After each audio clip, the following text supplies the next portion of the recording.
ابو بکر بن ابی شیبہ، ابو قریب اور اسحاق بن ابراہیم سب نے وقیع سے حدیث سنائی۔ ابو بکر نے کہا، وقیع نے ہمیں زکریا بن اسحاق سے حدیث سنائی۔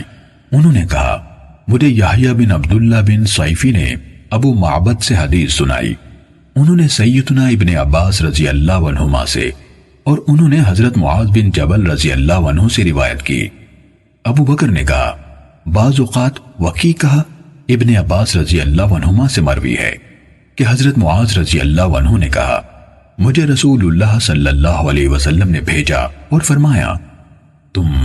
اہل کتاب کے قوم کے پاس جا رہے ہو، انہیں اس کی گواہی دینے کی دعوت دو کہ اللہ کے سوا کوئی معبود نہیں اور میں اللہ کا رسول ہوں۔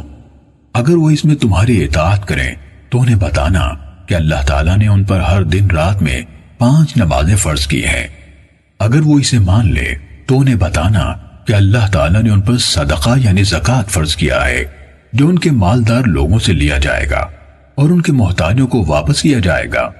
پھر اگر وہ اس بات کو قبول کر لیں تو ان کے بہترین مالوں سے احتراز کرنا یعنی زکوٰۃ میں سب سے اچھا مال وصول نہ کرنا اور مظلوم کی بد دعا سے بچنا، کیونکہ اس بد دعا کے اور اللہ کے درمیان کوئی حجاب نہیں۔ صحیح مسلم حدیث نمبر 121۔ بشر بن سری اور ابو عاصم نے زکریا بن اسحاق سے خبر دی کہ یحییٰ بن عبداللہ بن صیفی نے ابو معبد سے اور انہوں نے حضرت ابن عباس رضی اللہ عنہما سے روایت کی کہ نبی صلی اللہ علیہ وسلم نے جناب معاذ رضی اللہ عنہ کو یمن کی طرف بھیجا تو فرمایا، تم کچھ لوگوں کے پاس پہنچو گے۔ آگے وقیع کی حدیث کی طرح ہے۔ صحیح مسلم حدیث نمبر 122۔ اسماعیل بن عبیہ نے یحییٰ بن عبداللہ بن صیفی سے، انہوں نے ابو معبد سے اور انہوں نے حضرت ابن عباس رضی اللہ عنہما سے روایت کی کہ جب رسول اللہ صلی اللہ علیہ وسلم نے معاذ رضی اللہ عنہ کو یمن بھیجا تو فرمایا، تم ایک قوم کے پاس جاؤ گے جو اہل کتاب ہیں، تو سب سے پہلی بات جس کی طرف تمہیں ان کو دعوت دینی ہے اللہ تعالیٰ کی عبادت ہے۔ جب وہ اللہ کو پہچان لے تو انہیں بتانا کہ اللہ تعالیٰ نے ان کے دن اور رات میں ان پر 5 نمازیں فرض کی ہیں۔ جب وہ اس پر عمل پیرا ہو جائیں تو انہیں بتانا کہ اللہ تعالیٰ نے ان پر زکوٰۃ فرض کی ہے جو ان کے مالداروں کے اموال سے لے کر ان کے فقراء کو دی جائے گی۔ جب وہ اس کو مان لے تو ان سے زکوٰۃ لینا اور ان کی زیادہ قیمتی اموال سے احتراز کرنا۔ صحیح مسلم حدیث نمبر 123۔ جناب عبید اللہ بن عبداللہ بن عتبہ بن مسعود نے حضرت ابو ہریرہ رضی اللہ عنہ سے روایت کی کہ جب رسول اللہ صلی اللہ علیہ وسلم نے وفات پائی اور آپ کے بعد حضرت ابو بکر رضی اللہ عنہ خلیفہ بنائے گئے تو عربوں میں سے کافر ہونے والے کافر ہو گئے، اور ابو بکر رضی اللہ عنہ نے مانعین زکوٰۃ سے جنگ کا ارادہ کیا تو حضرت عمر بن خطاب رضی اللہ عنہ نے حضرت ابو بکر رضی اللہ عنہ سے کہا، آپ ان لوگوں سے کیسے جنگ کریں گے جبکہ رسول اللہ صلی اللہ علیہ وسلم فرما چکے ہیں، مجھے حکم دیا گیا ہے